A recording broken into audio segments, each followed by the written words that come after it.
Hello everyone, welcome to किन studies. आज है 29 नवंबर।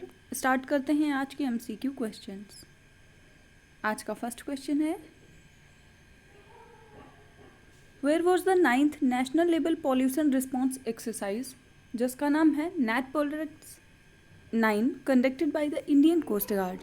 आपसे पूछा जा रहा है, भारतीय तटरक्षक बल द्वारा 9वां राष्ट्रीय स्तर प्रदूषण प्रतिक्रिया अभ्यास कहाँ पर आयोजित किया गया है। आपके ऑप्शंस हैं मुंबई, वाडिनार, चेन्नई या फिर पोर्ट ब्लेयर। और इस क्वेश्चन में आपका करेक्ट ऑप्शन हो जाएगा ऑप्शन बी। इसका आयोजन वाडिनार, गुजरात में किया गया है। आप यहाँ देख सकते हैं, the 9th national level pollution response exercise was conducted off in Vadinar, Gujarat by the Indian coast guard on November 25th. The exercise aimed to test the preparedness and coordination between various agencies to respond to a marine oil spill following the National Oil Spill Disaster Contingency Plan. So DG Rakesh Pal, जो कि director general हैं Indian coast guard के, and the chairman of NOSDCP reviewed the exercise. The exercise highlighted the critical role of Indian Coast Guard as the central coordinating authority for responding to oil spills in Indian waters. तो आप ध्यान रखेंगे, 9th national level pollution response exercise का आयोजन वाडिनार, गुजरात में किया गया है। बढ़ते हैं नेक्स्ट क्वेश्चन की ओर।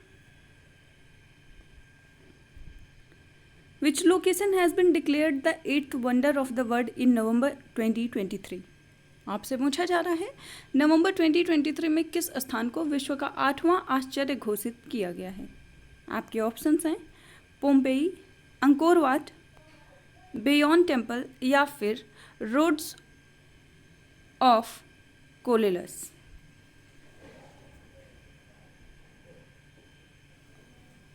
और इस क्वेश्चन में आपका करेक्ट ऑप्शन हो जाएगा ऑप्शन बी।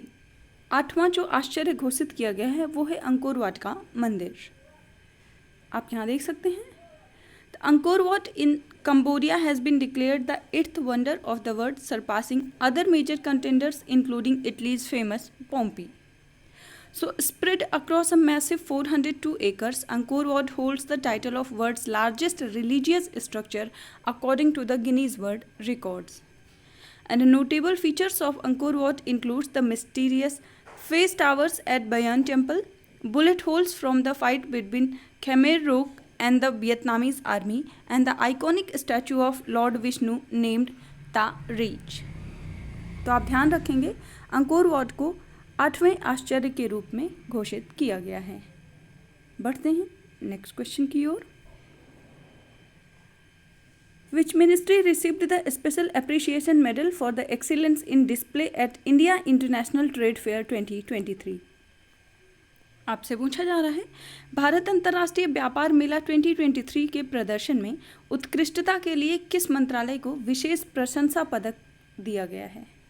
आपके ऑप्शंस हैं ministry of home affairs, ministry of commerce and industry, ministry of external affairs या फिर मिनिस्ट्री ऑफ पावर।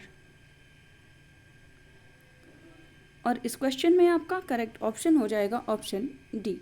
ये घोषित किया गया है मिनिस्ट्री ऑफ पावर को। आप यहाँ देख सकते हैं, the ministry of power, Government of India received the Special Appreciation Medal for Excellence in Display at India International Trade Fair 2023, and the award was specifically for the Power Pavilion set up by the Ministry at the 42nd edition of India International Trade Fair. Union Minister for Power and New and Renewable Energy Shri R.K. Singh inaugurated the pavilion on November 14th, 2023. और इसका आयोजन किया गया है नई दिल्ली में। बढ़ते हैं नेक्स्ट क्वेश्चन की ओर।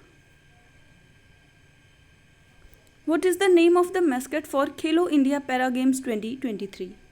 आपसे पूछा जा रहा है, खेलो इंडिया पैरा गेम्स 2023 का जो शुभंकर है उसका नाम क्या है। आपके ऑप्शंस हैं शेरू, मोगा, जूही या फिर उज्ज्वला। आपसे इसमें खेलो इंडिया पैरा गेम्स का शुभंकर पूछा जा रहा है। और इस क्वेश्चन में आपका करेक्ट ऑप्शन हो जाएगा ऑप्शन डी। सो मैस्कट का नाम है उज्ज्वला। आप यहाँ देख सकते हैं the union sports minister Anurag Singh Thakur unveiled Ujjwala, जो कि एक स्पैरो है, as the mascot for Khelo India para games 2023 in new Delhi. Sparrow is a symbol and a pride of New Delhi, and its uniqueness portrays determination and empathy. So the mascot reminds us that strength comes in many forms and that the human spirit is unbreakable. Sports minister ने ये भी announce किया है that the budget for Khelo India would be more than 3300 crore over the next 5 years. और ऐसा पहली बार है जब खेलो इंडिया पैरा गेम्स का आयोजन किया जा रहा है। बढ़ते हैं नेक्स्ट क्वेश्चन की ओर। Which 2 sanctuaries are being merged to create the India's largest tiger reserve. आपसे पूछा जा रहा है भारत का सबसे बड़ा बाघ अभ्यारण्य बनाने के लिए किन 2 अभ्यारण्यों का विलय किया जा रहा है। आपके ऑप्शंस हैं Pench sanctuary and Satpura sanctuary, Nauradehi sanctuary and Rani Durgavati sanctuary, Bandhavgarh sanctuary और पन्ना सेंचुरी, या फिर कान्हा सेंचुरी और बोरी सेंचुरी। आपको बताना है कि किन 2 अभ्यारण्यों का विलय किया जा रहा है। और इस क्वेश्चन में आपका करेक्ट ऑप्शन हो जाएगा ऑप्शन बी। ये मर्ज किया जा रहा है नौरादेही सेंचुरी और रानी दुर्गावती सेंचुरी को, और उसके बाद ये भारत का लार्जेस्ट टाइगर रिजर्व हो जाएगा। सो आप यहाँ देख सकते हैं In a significant development, Damoh district in Madhya Pradesh is set to become home to the country's largest tiger reserve. The central government has issued a notification approving the proposal to merge the Nauradehi sanctuary with the Rani Durgavati sanctuary of the Damoh district, creating a vast tiger reserve spanning 2300 square kilometers. So the reserve will be centered around the Javera area of Damoh district and is expected to boost tourism and development in the region. बढ़ते हैं next question की ओर। The Asian Development Bank approved $500 million loan to enhance tertiary health care and medical education in which state? आपसे पूछा जा रहा है एशियाई विकास bank ने किस राज्य में तृतीयक स्वास्थ्य देखभाल और चिकित्सा शिक्षा को बढ़ावा देने के लिए 500 मिलियन अमेरिकी डॉलर के ऋण की मंजूरी दी है। आपके ऑप्शंस हैं महाराष्ट्र, मध्य प्रदेश, वेस्ट बंगाल या फिर असम। और इस क्वेश्चन में आपका करेक्ट ऑप्शन हो जाएगा ऑप्शन ए। ये जो ऋण की मंजूरी है ये महाराष्ट्र राज्य के लिए दी गई है एशियाई विकास बैंक के द्वारा। सो आप यहाँ देख सकते हैं the Asian development bank has approved a $500 million loan to enhance the quality and affordability of tertiary health care and medical education in Maharashtra, and the programme will initiate vital policy reforms to bolster tertiary healthcare services and expand medical education, particularly in underserved regions.